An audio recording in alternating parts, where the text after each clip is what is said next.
জানিয়ে দেব এখনকার বাংলা সংবাদ। শুরুতেই থাকছে শিরোনাম, এরপর থাকবে বিস্তারিত। প্রিয় দর্শক, তার আগে অনুরোধ থাকবে আমাদের চ্যানেলটিকে সাবস্ক্রাইব করার জন্য এবং লাইক ও কমেন্ট করে এই সংবাদ সম্পর্কে জানিয়ে দিন আপনার মূল্যবান মতামত। ভারত নিয়ন্ত্রিত জম্মু কাশ্মীরে পাহাড় ঘেরা উপত্যকা পহেলগাম দীর্ঘদিন ধরেই পর্যটকদের কাছে আকর্ষণীয় স্থান। পর্যটকেরা একে মিনি সুইজারল্যান্ড বলেও ডাকেন। মঙ্গলবার 22 এপ্রিল বিকালে পাহেলগামে এক মর্মান্তিক বন্দুক হামলার ঘটনা ঘটে। তাতে অন্তত 26 জন নিহত এবং আরও বহু মানুষ আহত হন। বেশিরভাগই পর্যটক, যার মধ্যে অন্তত এক বিদেশিও রয়েছে। অজ্ঞাত বন্দুকধারীরা তাদের উপর গুলি চালায় বলে জানা গেছে।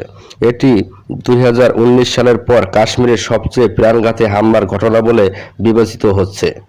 হামলার দায় স্বীকার করেছে রেজিস্ট্যান্স ফ্রন্ট নামে একটি গোষ্ঠী। তারা বলেছে অঞ্চলটিতে 85,000 বহিরাগত বসতির প্রতিবাদে এই হামলা চালানো হয়েছে।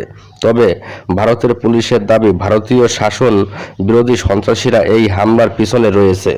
ভারতের সাবেক সামরিক ও গোয়েন্দা কর্মকর্তারা অভিযোগ করেছেন, পাকিস্তানের সেনাবাহিনী এই হামলার নেপথ্যে রয়েছে এবং এর বিরুদ্ধে দৃঢ় ও দ্রুত জবাব চেয়েছেন ভারত। উল্লেখ্য, 2019 সালে সন্ত্রাসী হামলায় 40 ভারতীয় আধা সামরিক বাহিনীর সদস্য নিহত হওয়ার পর ভারত পাকিস্তানে বিমান হামলা চালিয়েছিল। এর জবাবে পাকিস্তানও পাল্টা আক্রমণ করে। তখন ভারতীয় একটি যুদ্ধবিমান পাকিস্তানে বিধ্বস্ত হয় এবং পাইলটকে পরে ভারতের কাছে ফিরিয়ে দেওয়া হয়।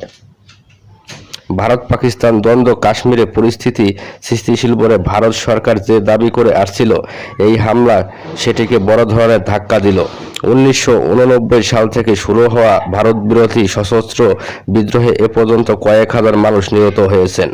2019 সালে কাশ্মীরের স্বাস্থ্য শাসন বাতিল করার পর কেন্দ্রীয় প্রশাসিত অঞ্চলে পরিণত হয় জম্মু কাশ্মীর ও লাদাখ।